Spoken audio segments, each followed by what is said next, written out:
Welcome to Dhiyan's cooking vlog. இப்போ தான் நம்ம சேனலை நீங்கள் ஃபர்ஸ்ட் டைம் பார்க்குறீங்கன்னா மறக்காமல் சப்ஸ்கிரைப் பண்ணிக்கோங்க. பக்கத்தில் இருக்கிற பெல் ஐக்கானையும் கிளிக் பண்ணிக்கோங்க. நான் போட போகிற அடுத்தடுத்த வீடியோஸ் உடனுக்குடன் உங்கள் நோட்டிஃபிகேஷனுக்கு வரும். மீனுக்கெல்லாம் கிங்கு வஞ்சர மீனுன்னு சொல்லுவாங்க, அவங்க எல்லாருக்குமே தெரியும். இந்த வஞ்சர மீன் வறுவலை மசாலா உதிராமல் பக்குவத்தோடு எவ்வளோ சூப்பராக ஃப்ரை பண்ணி எடுக்கலாங்கிறத உங்களுக்காக நான் செஞ்சு காட்ட போகிறேன். வீடியோவை ஸ்கிப் பண்ணாமல் பாருங்கள். ஃபர்ஸ்ட் நம்ம மேரினேஷனுக்கு மசாலா பேஸ்ட் ரெடி பண்ணிக்கலாம். அதுக்கு 1/2 டீஸ்பூன் மஞ்சள் தூள் சேர்த்துக்கோங்க. 1 டேபிள் ஸ்பூன் அளவுக்கு நம்ம எப்பவும் யூஸ் பண்ணுற மிளகாய் தூள், 1 டேபிள் ஸ்பூன் காஷ்மீரி மிளகாய் தூள். உங்ககிட்ட காஷ்மீரி மிளகாய் தூள் இல்லைன்னா அடிஷ்னலாக இப்போ நம்ம ஆட் பண்ணோம் இல்லையா நார்மலாக யூஸ் பண்ணுற மிளகாய் தூள், அதுவே 1 டீஸ்பூன் சேர்த்துக்கோங்க. மிளகுத்தூள் 1/2 டீஸ்பூன் சேர்த்துக்கோங்க. வறுத்தரைச்ச சீரகத்தூள் 1/4 டீஸ்பூன் அளவுக்கு, அதிகமாக சேர்த்துற வேண்டாம். 1/2 டீஸ்பூன் அளவுக்கு உப்பு சேர்த்துருக்கேன். இந்த மீன்லேருந்து மசாலா உதிராமல் இருக்கிறதுக்கு 2 டீஸ்பூன் அளவுக்கு நம்ம கார்ன்ஃப்ளவர் சேர்த்துக்கலாம். கார்ன்ஃப்ளவரை அதிகமாகவும் சேர்த்துக்கக்கூடாது. 2 டீஸ்பூன் அளவுக்கு இஞ்சி பூண்டு விழுது. இது எல்லா இன்க்ரீடியன்ஸும் ஆட் பண்ணதுக்கப்புறம் நல்லா மிக்ஸ் பண்ணிக்கோங்க. அதிகமாக கார்ன்ஃப்ளவர் சேர்க்கறதுனால என்ன ஆகும்னா மீன் மேலே ஒரு லேயர் மாதிரி ஃபார்ம் ஆகி நம்ம சாப்பிடும்போது அந்த லேயர் தனியாக வரும், மீனோட ஒன்றா சேராது. இது கூடவே 1 டேபிள் ஸ்பூன் அளவுக்கு எண்ணெய் சேர்த்துக்கோங்க. இந்த எண்ணெயும் கார்ன்ஃப்ளவரும் தான் மசாலா உதிராமல் பார்த்துக்கும். இப்போ இதை நல்லா மிக்ஸ் பண்ணி விடுங்க. அடுத்ததாக 1 டேபிள் ஸ்பூன் அளவுக்கு லெமன் ஜூஸ் ஆட் பண்ணிக்கோங்க. இந்த மசாலா பேஸ்ட்டு இன்னும் நல்ல மணமாக இருக்கிறதுக்கு பொடியாக நறுக்கிய கொத்தமல்லி இலைகளையும் சேர்த்துக்கோங்க. இதில் ஒரு தனி மணமே உண்டாக்கும்.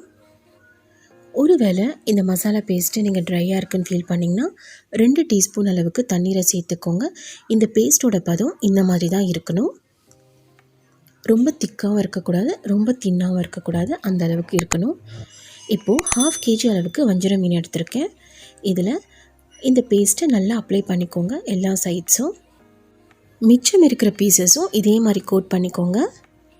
உங்களுக்கு உடனே ஃப்ரை பண்ணி சாப்பிட்ற மாதிரி இருந்துச்சுன்னா 30 மினிட்ஸ்லேருந்து 1 hour வரைக்கும் மேரினேட் பண்ணிக்கோங்க ரெஃப்ரிஜரேட் பண்ணி. ஒருவேளை நல்லா இது இன்ஃப்யூஸ் ஆகணும்னா ஓவர் நைட் மேரினேஷனுக்கு அப்புறமா ஃப்ரை பண்ணி சாப்பிடுங்க, சூப்பராக இருக்கும். மீடியம் ஃப்ளேமில் பேன் சூடானதும் 2 டீஸ்பூன் அளவுக்கு ஆயில் சேர்த்துக்கோங்க. இப்போ 1 hour ஆகிடுச்சு. இந்த மீன் துண்டுகளை இந்த தவாவில் ப்ளேஸ் பண்ணுங்கள். ஷாலோ ஃப்ரை பண்ண போகிறோம். தவாவில் ப்ளேஸ் பண்ணதுக்கப்புறமா மீன் துண்டுகளை டிஸ்டர்ப் பண்ணக்கூடாது, உடனே ஃப்ளிப் பண்ணிடாதீங்க. 30 செகண்ட்ஸ் போல் மீடியம் ஃப்ளேமில் வச்சு ஒவ்வொரு பக்கமும் இதை ஃப்ரை பண்ணணும். ஸோ ஃபர்ஸ்ட் 30 செகண்ட்ஸ்க்கு நம்ம ஃப்ரை பண்ணி எடுக்கலாம். ஓரங்களில் கொஞ்சமாக எண்ணெய் விட்டுக்கோங்க. இப்போ இதில் 1 டீஸ்பூன் அளவுக்கு மிளகுத்தூளும் 1 டீஸ்பூன் அளவுக்கு சால்ட்டும் மிக்ஸ் பண்ணி வச்சுருக்கேன். இப்போ இதில் நம்ம மேலே தூவி விட போகிறோம். இந்த ஃபிஷ் பீசஸ்க்கு மேலே இந்த மாதிரி தூவிக்கோங்க. இது ஒரு சூப்பரான டேஸ்ட் கொடுக்கும். இப்போது இன்னொரு பக்கமும் ஃப்ளிப் பண்ணதுக்கப்புறமா 30 செகண்ட்ஸ் அப்படியே இருக்கட்டும். மசாலா பேஸ்ட் ரெடி பண்ணும்போது உப்போட அளவு கொஞ்சம் தூக்கலாக தான் இருக்கணும். 1/2 கிலோ அளவுக்கு நீங்கள் மீன் எடுக்கிறீங்கன்னா 3/4 டீஸ்பூன் அளவுக்கு உப்பு சேர்த்திங்கன்னா கரெக்டாக இருக்கும். காரணம் மேரினேஷன் டைமில் உப்பு நல்லா அப்சர்வ் பண்ணிக்கும் மீன் எல்லாமே. ஒருவேளை நீங்கள் கரெக்டாக போட்டிங்க அப்படின்னா மீன் உப்பு பிடிச்சி வராது ஃப்ரை பண்ணும்போது.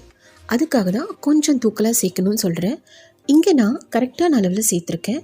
காரணம் மிளகுத்தூளும் உப்பும் நான் சேர்த்து இந்த மாதிரி தூவுறதுனால.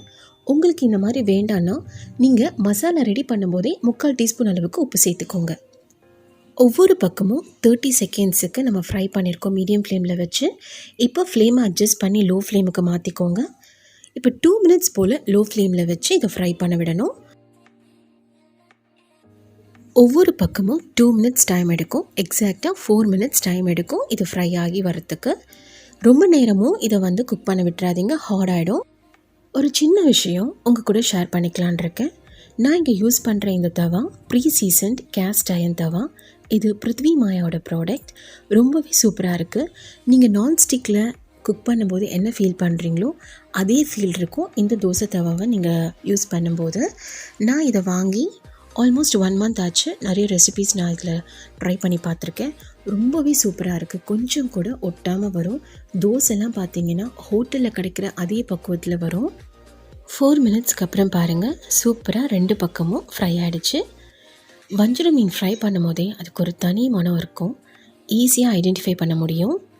பாருங்கள், கொஞ்சம் கூட மசாலா எதுவுமே உதிராமல் எவ்வளோ சூப்பராக வஞ்சரம் மீன் வறுவல் ரெடி ஆகிடுச்சுன்னு. உங்களுக்கும் இந்த பிருத்திவிமாயா தோசை தவா வேணும்னு நீங்கள் நினச்சிங்கன்னா டிஸ்கிரிப்ஷனில் அவங்களோட லிங்க் கொடுக்குறேன். இன்ஸ்டாலையும் அவங்கள ஃபாலோ பண்ணிக்கோங்க. இன்ஸ்டாவில் இருக்காங்க. மசாலா கொஞ்சம் கூட உதிராமல் எவ்வளோ சூப்பராக வஞ்சரம் மீன் வறுவல் ரெடியாக இருக்குது பார்த்தீங்களா?